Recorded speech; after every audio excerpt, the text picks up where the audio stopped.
Most bad days start with spilled coffee or a stubbed toe. Mine started with the roar of a bulldozer and the soul-crushing sight of my house being turned into modern art made of splintered wood and shattered glass. Imagine standing there, holding your weekend duffel bag in one hand, your car keys in the other, blinking into the dust storm that used to be your living room. That was me. And if you're wondering what it feels like to watch your life get bulldozed into fine powder, it's somewhere between accidentally microwaving your phone and realizing you emailed your boss the wrong file forever. Leave a comment below to let us know where you are watching from, and if you like fascinating stories like this, don't forget to hit that subscribe button, because tomorrow we have another incredible story, and there are many surprises waiting for you in the next parts. A black SUV pulled up, tires crunching over the debris like a monster chewing bones. Out stepped a man in a crisply ironed suit and sunglasses darker than his soul. He didn't offer condolences, didn't ask if I needed help. He just stared at the ruins like he was admiring the aftermath of a particularly satisfying ant massacre. His jaw clenched, fists balled, but not a single word slipped past his lips. Because when you've reached the point where fury simmers so hot it melts your vocabulary, you don't talk, you act.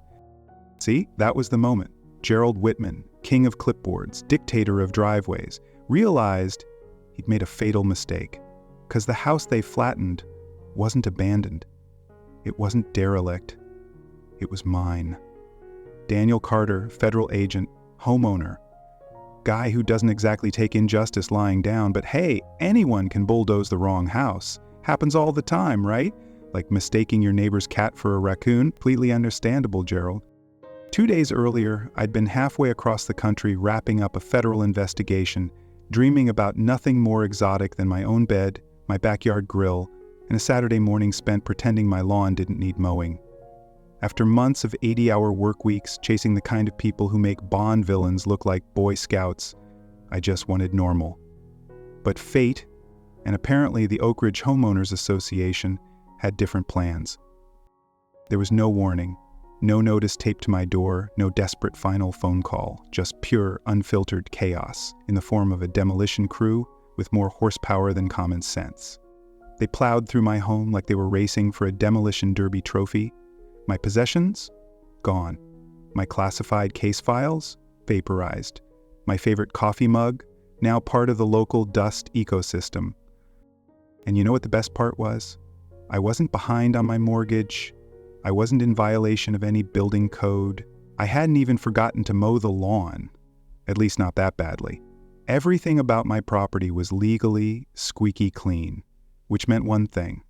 Somebody, somewhere, had royally screwed up. I stood among the rubble, letting the reality of it soak into my bones like cold rain, and did what any sane person would do after finding out their house had been snap-deleted from existence. I pulled out my phone. And I didn't call 911, I didn't call a lawyer, I didn't even call my mom. I called my agency contact. Because when you kick down the wrong door, you might get a lawsuit.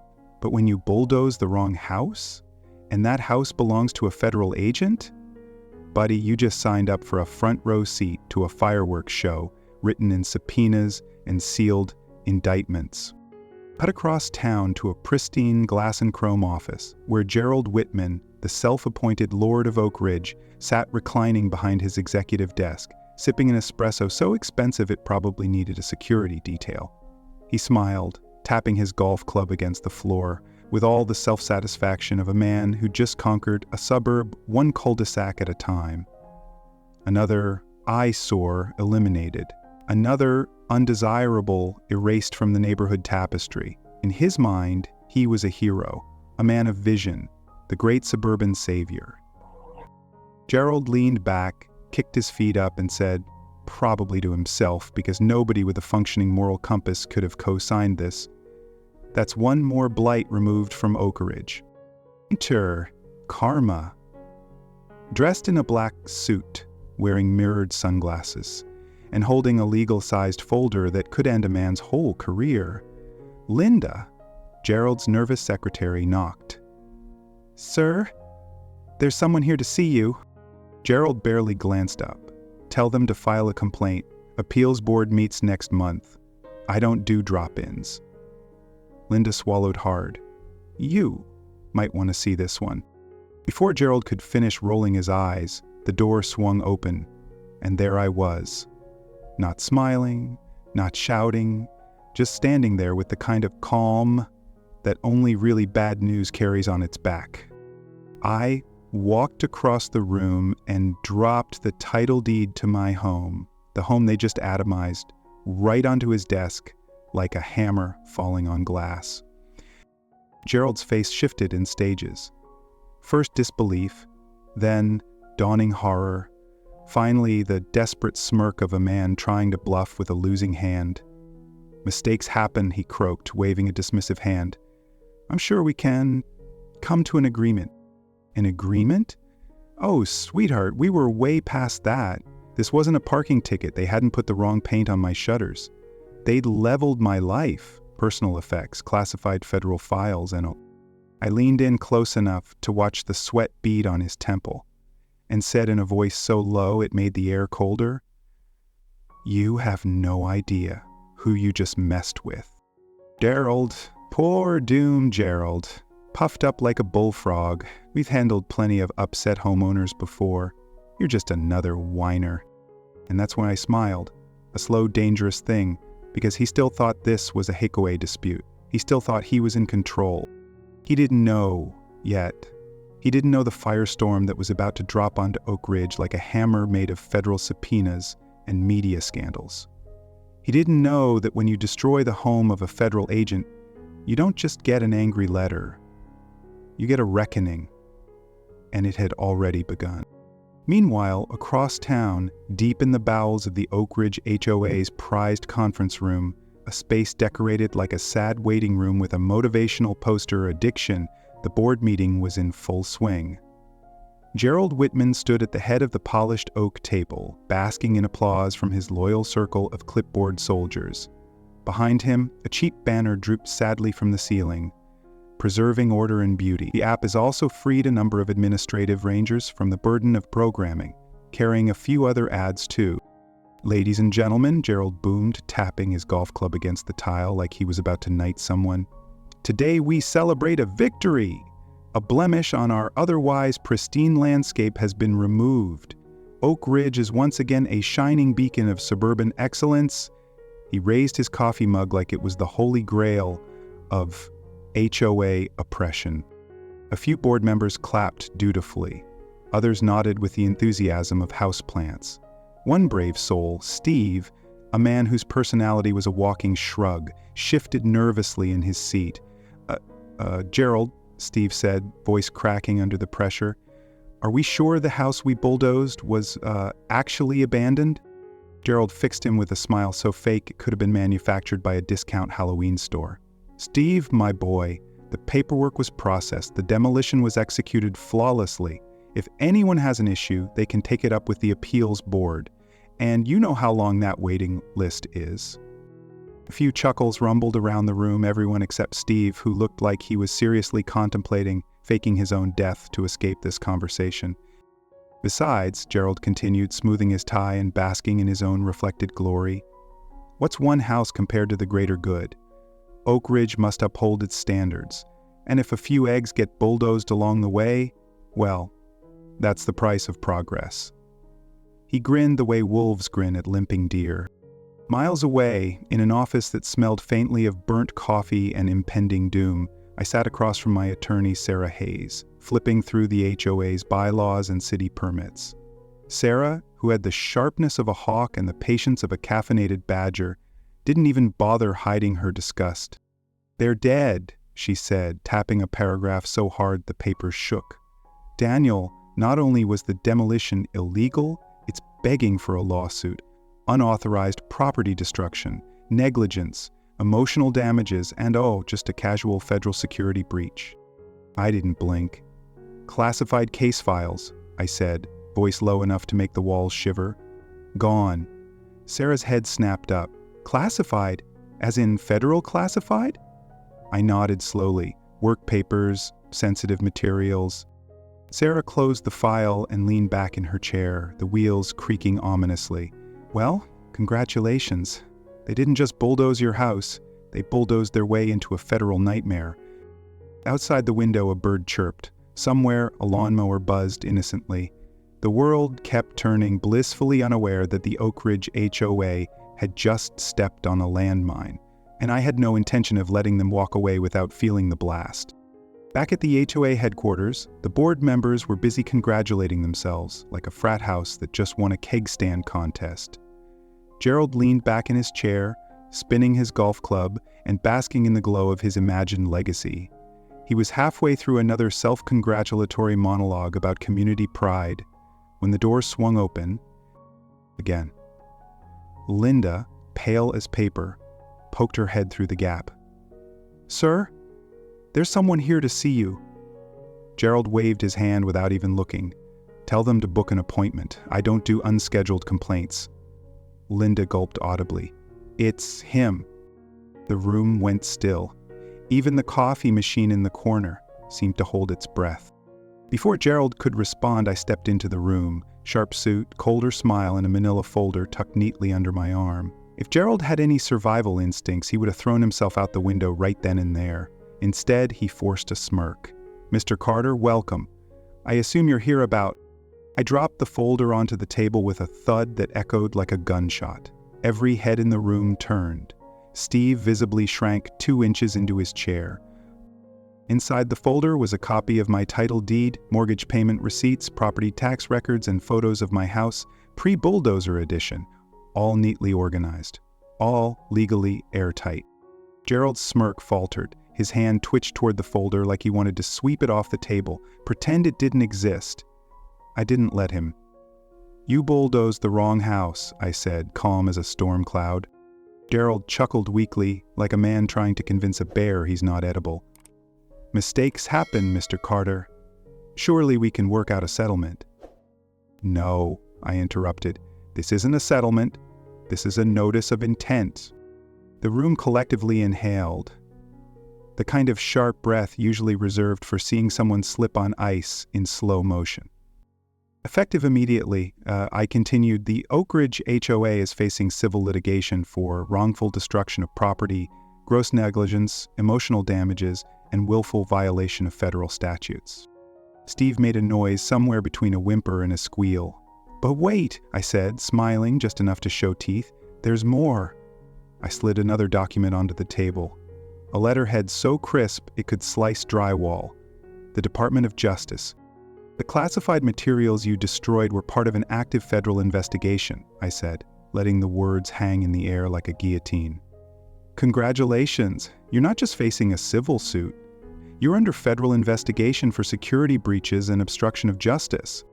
Gerald's face drained of color so fast it looked like someone pulled the plug on his circulatory system. His golf club slipped from his hand and clattered to the floor, a sad, hollow sound. "The board members?" They scattered mentally like roaches under a flashlight. Some stared at the ceiling, some stared at their coffee. A couple of them looked like they were calculating how fast they could update their resumes. I leaned forward just slightly, lowering my voice so only Gerald could hear. "You had no idea who you were messing with, Gerald. But now you're gonna learn." Without another word, I turned and walked out of the conference room, leaving behind a silence so heavy it could have been measured in pounds.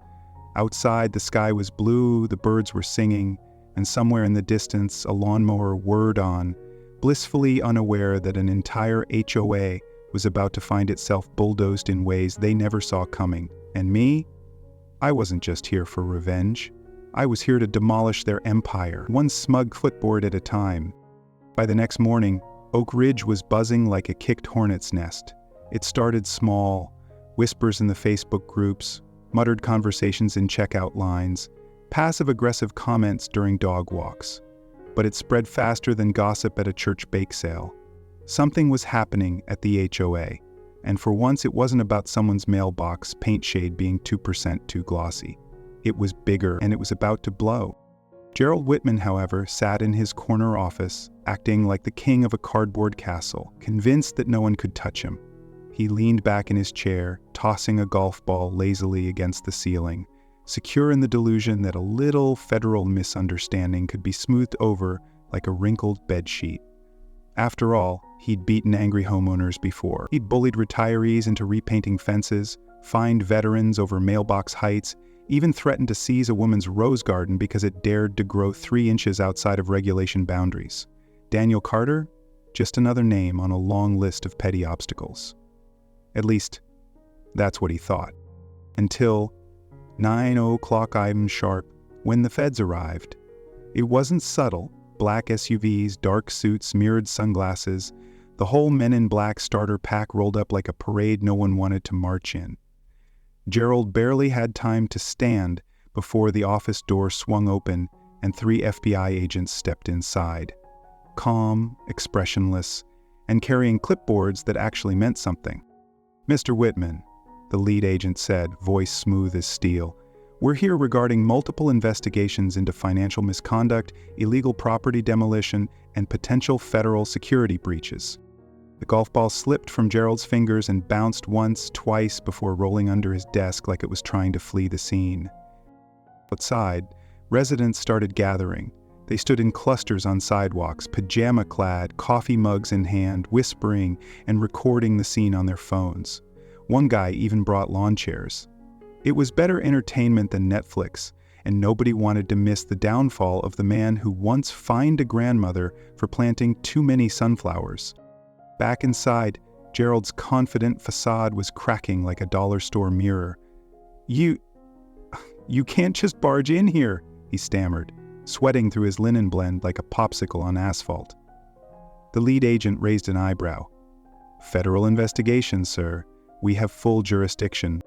Linda, the secretary, tried to slink out the back, but another agent casually blocked her path with all the subtlety of a brick wall. Clipboards fluttered like panic-stricken birds. Paperwork was seized. Hard drives were unplugged. Gerald's empire was collapsing faster than a 3-legged lawn chair at a family reunion. Meanwhile, I watched it all unfold from the curb, arms folded, a small smile playing at the edges of my mouth. Sweet, delicious karma, served hotter than a July barbecue.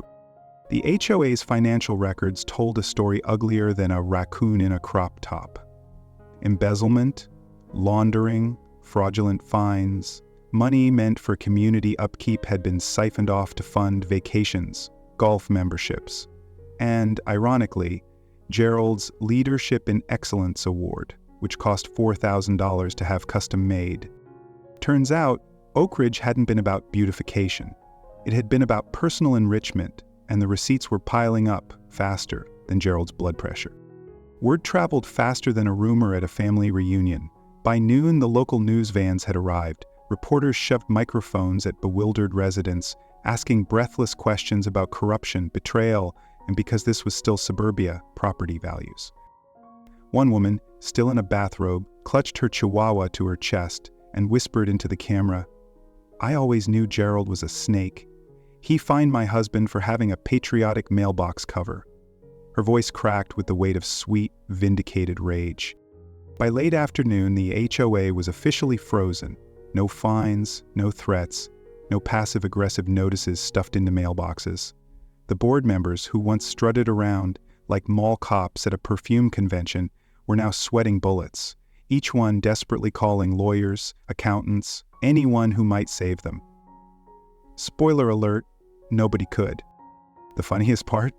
Steve, the same board member who had once tried to fine me for excessive bird feeders, was the first one to flip.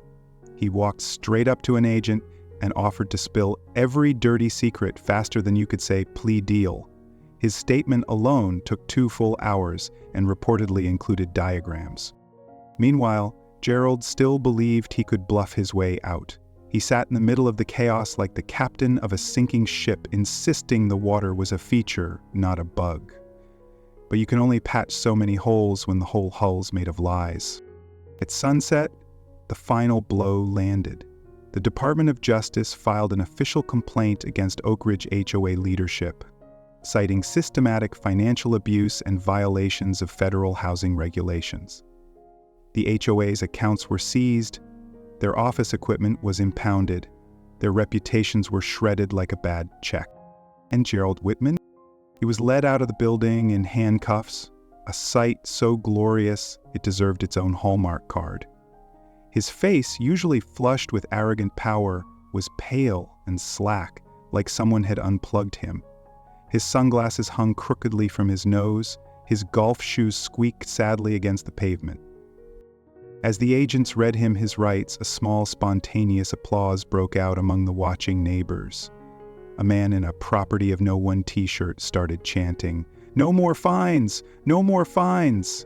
until the whole block joined in, a ragtag chorus of rebellion. Gerald scowled, but it didn't matter anymore. The clipboard king had been dethroned. And me? I leaned against my car, arms crossed, watching it all with the quiet satisfaction of a man who had just mowed over a wasp's nest, then salted the earth for good measure. The Oak HOA had underestimated one thing. You can bully people into silence for a while, but eventually they find their voices. And when they do, even a bulldozer can't save you. While Gerald was busy trading his golf polos for an orange jumpsuit, I wasn't just sitting back popping popcorn. I had plans. Big ones. You see, most people would rebuild their house after a disaster. Hire a contractor, cry over Pinterest boards, maybe splurge on a slightly bigger porch. Not me. No, I was going to weaponize my rebuild. If they thought demolishing my home was going to scare me off, they had clearly mistaken me for someone who folds under pressure. I don't fold. I iron the wrinkles and frame them. First order of business, the lot. My lot. I bought it back for a song at auction because guess what? With the HOA frozen and the market tanking thanks to the scandal, no one wanted a property tangled up in federal lawsuits. Their problem, my opportunity. When the auctioneer's gavel slammed down and my name hit the paperwork, I smiled so wide it could have powered the streetlights. Acute. The neighbors watched in confusion. Some whispered that maybe I was going to rebuild a mansion out of spite. Others thought I'd sue the county for millions and leave a giant sinkhole as my legacy. Cute guesses. Very cute. Instead, I called a meeting. Right there, standing on the dusty plot of land where my living room used to be, I addressed the gathering crowd like a preacher at a revival tent. "Ladies and gentlemen," I said, holding my arms out, "we've suffered under HOA tyranny for too long. Fines for flowers, citations for bird feeders, summons for having the wrong shade of beige shutters. It ends here." Some folks clapped, a few cheered, one guy wept openly into a Dunkin' Donuts napkin. "And so," I continued, "I'm not just rebuilding a house, I'm building a park, a community space, free to all, paid for by Gerald's ill-gotten booty." The place erupted like someone had popped a champagne cork. Laughter, cheers. A woman threw a handful of gravel like it was confetti. Even the grumpy guy with the no soliciting sign smiled. Art, if I had bigger plans tucked under the obvious ones, not just a park, but a symbol, a warning, a slap in the face disguised as a civic gift. First came the construction crew. I hired the best. No HOA to block permits, no clipboard tyrants to whine about aesthetic standards. We cleared the debris, leveled the lot, and laid the foundation for something that was going to sting for a very, very long time. A massive LED billboard went up right at the entrance, visible from 3 blocks away. What did it play? On a loop? 24 hours a day? Footage of Gerald Whitman being perp-walked out of the HOA office, looking like a man who had just realized his golf membership wasn't going to save him from handcuffs. Beneath the screen in bold letters, Oak Ridge Community Park, never forget. Subtlety isn't my thing. Meanwhile, the rest of the space bloomed. A wildflower garden here, a dog park there, picnic tables, walking trails, a mural painted by local kids depicting a giant bulldozer being chased by cartoon frogs. It wasn't just revenge, it was art. It was therapy. It was therapy wrapped in pettiness and sprinkled with fairy dust. The funding? Oh, that came straight out of the lawsuit winnings. Every last penny Gerald was forced to cough up went into making sure that even if he managed to crawl out of his legal grave, he'd have to drive past his shame every day for the rest of his miserable life. And the cherry on top? Remember the old HOA office building, the sacred temple of fines and violations? Once the IRS got through tearing it apart like a piñata stuffed with forged receipts, it was put up for public auction. Guess who bought it? Guess who turned it into a free-range dog park and called it Gerald's Leash Free Zone? Guess who installed a giant, tasteful bronze statue of a frolicking golden retriever peeing on a "No Pets Allowed" sign? To guess, Jay, congratulations. You win a commemorative squirrel-shaped chew toy from the grand opening. I didn't even have to advertise. Word spread faster than the time Karen's Christmas light display shorted out half the neighborhood. Families came, kids laughed. Seniors who used to tiptoe past HOA board members like scared mice now strolled the trails arm in arm, free at last. And Gerald? Oh, Gerald. He tried to stay invisible, tried to keep his head down. Rumor had it he'd rented a sad little apartment 5 miles away, living on the scraps of his ruined reputation. I imagined him sitting by the window at night, drinking gas station coffee, watching reruns of the news segments that had roasted him on live TV. Meanwhile, Oak Ridge flourished. The real kicker? With the HOA dissolved, we set up a new resident council, volunteer-based. No fines, no enforcement squads, no measuring your mailbox angle with a protrator. Just people working together like, adults. Democracy had returned to suburbia, and it tasted sweeter than backyard lemonade. The park became a landmark, people took selfies under the billboard, joggers made it a ritual to high-five the mural on their morning runs. New families moved in because Oak Ridge isn't run by a dictatorship anymore. Even local politicians showed up trying to take credit, but we knew who lit the match. One evening, while cleaning up after a neighborhood barbecue, a little boy tugged on my sleeve. He pointed at the bronze dog statue, giggling uncontrollably.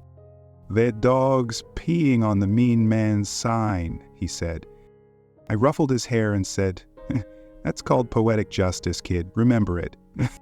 Because this wasn't just about one house, or one guy in a suit who thought he was king of the cul-de-sac.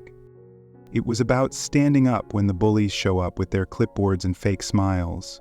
It was about making sure the next Gerald thinks twice before trying to squeeze people dry for daring to plant the wrong flowers. And most importantly, it was about proving that sometimes the best revenge is a leash-free, frog-themed, billboard-roasting community park built on the ashes of petty tyranny. Mic drop. You'd think, after the great billboard humiliation and the HOA meltdown of the century, that Gerald would have packed up his bruised ego and slithered away to some retirement community where the biggest rebellion is an unauthorized flamingo lawn ornament. But no. Some people aren't built for quiet reflection. Some people see a burned-down castle and think, I should definitely rebuild this time with even more stupid. About a month after the park opened, rumors started floating around like greasy bubbles from a broken sump pump. Gerald had a new plan, a new development, a new HOA. This time, he wasn't just planning to manage a neighborhood, he was planning to own it, control it from the dirt up. A perfect little dictatorship of manicured bushes and whitewashed driveways where he could find you for sneezing too loud during brunch. He called it, wait for it, Whitman Preserve. Preserve. Like he was saving humanity from bad siting choices. I nearly choked on my coffee when I read the press release. A few of us gathered at the park that evening, holding copies of the glossy brochure like it was radioactive. Rosa read the slogan aloud between fits of laughter. Preserving excellence, one regulation at a time.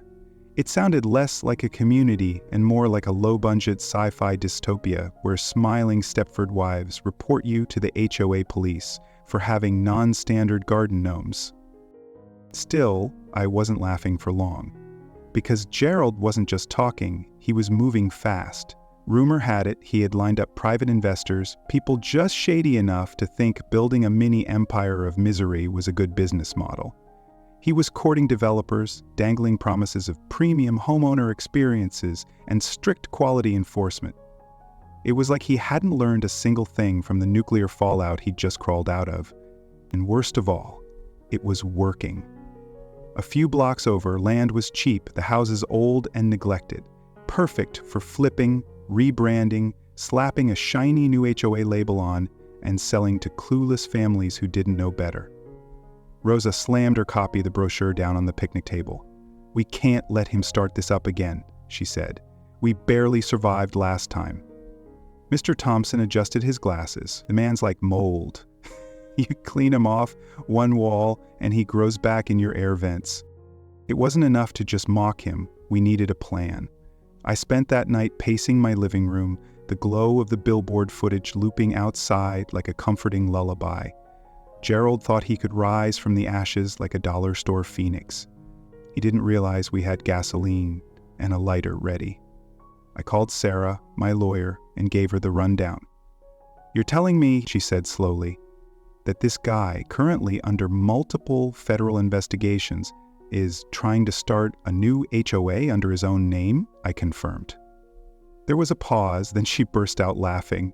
"Oh, he's dumber than I thought. That's adorable. Let's ruin him." First step, public records. Every shady investor, every half-signed contract, every whisper of land purchases, we dug it up. Turns out Gerald wasn't just stupid, he was sloppy. No real permits filed yet, no zoning board approvals, no environmental impact studies. He was building a sandcastle on a floodplain, hoping nobody noticed until it was too late. I didn't just plan to notice, I planned to bring the entire neighborhood to the ribbon-cutting ceremony, with pitchforks and subpoena. The next weekend we held a community awareness BBQ at the park. No official agenda, just free hot dogs, lemonade, and a carefully curated slideshow playing on the big screen. Title, "Would You Trust This Man with Your Mortgage?" Slide 1, Gerald in handcuffs. Slide 2, excerpts from the FBI warrant. Slide 3, IRS investigation findings about his offshore slush fund named, no joke, Whitman Holding. People gasped. They muttered, they took photos. Kids ran around with little frog flags we'd printed up saying, "No new HOA." By the time the s'mores came out, nobody with a functioning brain cell wanted anything to do with Whitman Preserve. But we weren't done. We filed formal objections with the city planning board. Sarah helped craft a devastating letter, highlighting Gerald's ongoing legal battles, his track record of financial mismanagement, and his total disregard for federal property laws. We submitted petitions, we spoke at town halls. Rosa even organized a protest outside the courthouse where Gerald was scheduled for yet another preliminary hearing. She made signs shaped like little bulldozers with "No thanks" painted in glitter across the blades. It was glorious. Meanwhile, Gerald tried to fight back. He posted online under fake names, praising his own development as a fresh start and a beacon of community values. Only problem? He wasn't good at it. Half the accounts used the same typos he made in real life. One post started with, "We at Whitman Preserve believe," and it was downhill from there. Internet sleuths tore him apart. The memes were brutal. My favorite showed Gerald's face photoshopped onto a used car salesman ad. "Bad credit, no problem. Bulldozed homes, welcome." Under pressure, the investors started pulling out. One by one, like rats fleeing a sinking ship made entirely out of mortgage paperwork and broken dreams. Without their money, Gerald couldn't buy the land, couldn't bribe the zoning board, couldn't print another single glossy brochure. Whitman Preserve died the same way it was born, overconfident, underplanned, and widely mocked. The final nail in the coffin came when a city councilwoman who had quietly joined our BBQ party the week before stood up at the zoning meeting and said, "Given Mr. Whitman's documented history, I move to deny all permit requests associated with Whitman Property Management indefinitely." The vote wasn't even close, 12-0. Gerald stormed out of the meeting, red-faced, muttering under his breath, tripping over a trash can on the way to his car. Cameras caught it. The GIF went viral. We didn't just beat him, we buried him in a shallow grave of his own arrogance. As the neighborhood gathered that night, under the soft glow of the billboard, laughing and celebrating, I leaned against the snack table, watching the fireworks someone had illegally but gloriously set off behind the dog park. Rosa handed me a beer. "Think he'll try again?" she asked. I shook my head. "Maybe, but if he does," I pointed at the LED screen now displaying a cartoon frog standing triumphant atop a tiny bulldozer, He's going to find out the swamp never forgets. Because some wars aren't fought with swords or lawyers. Some wars are fought with patience, community, humor, and the sweet, slow burn of watching a tyrant trip over his own shoelaces in front of an entire crowd. And tonight, the score was Swamp 2, Gerald 0. The morning after Gerald's final defeat, the whole neighborhood woke up like survivors after a particularly weird storm. The air smelled cleaner, the sun looked brighter, and for the first time in years, people walked their dogs without pretending not to see their neighbors. It was like we had collectively scrubbed a giant grease stain off our community's soul. Rosa showed up at my porch with a box of donuts, and a grin so wide it could have been declared a hazard. "We did it," she said, her voice still a little disbelieving, like we had just won a championship nobody thought we could even qualify for. "We actually got rid of him." I bit into a glazed donut, leaned back in my chair, and let the satisfaction sink into my bones. "Yeah," I said between bites, "but we didn't just get rid of Gerald. We got rid of the fear." Because that was the real victory. Not just that Gerald was gone, but that nobody had to live looking over their shoulder anymore, worried about the next fine, the next summons, the next nasty gram folded into a plastic bag taped to their mailbox. In a world full of small tyrants who build their kingdoms out of clipboard checklists and passive-aggressive newsletters, we had shown you could actually fight back and win. And not by screaming louder, not by becoming another petty dictator yourself. We won by laughing, by documenting, by dragging their nonsense into the sunlight and letting it shrivel up like a vampire caught at noon. The dog park was already buzzing with energy that afternoon. Families brought picnic baskets. Someone set up a little impromptu volleyball net across the field that used to be Gerald's precious HOA headquarters. Kids ran barefoot through the grass, which somehow seemed greener without a single "keep off" sign threatening them with fines. Some clever soul had even planted a freedom garden near the old parking lot. Sunflowers, tomatoes, and a suspicious amount of watermelons sprouting between old sidewalk cracks. Rosa and I walked through the park, nodding at the new life blooming where fear used to live. She pointed at the massive LED billboard that used to cycle through Gerald's greatest hits, arrests, gaffes, awkward courtroom sketches, and grinned. "Think we should keep that thing running?" she asked. I laughed. "Nah, let's use it for something better." That evening we held a neighborhood vote right there under the open sky. Folding chairs appeared out of nowhere. Someone set up a microphone, connected to a Bluetooth speaker shaped like a frog. Democracy by potluck. And by unanimous decision, the billboard was officially converted into a rotating art wall, free for anyone to post community news, birthday shoutouts, upcoming yard sales, or just really good memes. The first post? A giant picture of our freedom garden with the words, "This is what happens when you stand together." I don't think there was a dry eye on the lawn. But even as we celebrated, I knew better than to completely let my guard down. Gerald might be a grease stain, but grease is stubborn. Rumors floated in from time to time. Gerald trying to start tiny HOA groups in other cities, Gerald attending shady real estate mixers under fake company names, like Whitman Community Solutions, Gerald being seen at Starbucks, furiously scribbling new rules into a worn leather notebook like some washed-up Bond villain planning his comeback. I wasn't worried. He had lost the one thing people like him need to survive: credibility. You can bully, threaten, and fake your way into power for a while, but once you get laughed at publicly, once the mask slips and people see you for what you are, you don't get that fear back. You don't rebuild that myth. Gerald was a punchline now, a meme, a cautionary tale whispered between neighbors over backyard fences. "Careful, or you'll end up like Gerald," they'd joke when someone suggested a new HOA committee. He had become suburban folklore. 6 months later, the transformation was undeniable. Property values didn't just hold steady after the HOA dissolved, they skyrocketed. Turns out, people like living in a place where they're treated like neighbors, not tenants in a miniature dictatorship. Houses sold fast, new families moved in, diversity bloomed, families with chickens, solar panels, wildly painted mailboxes, and nobody cared. Nobody cared if your trash cans were visible from the street or if your front door wasn't HOA-approved beige.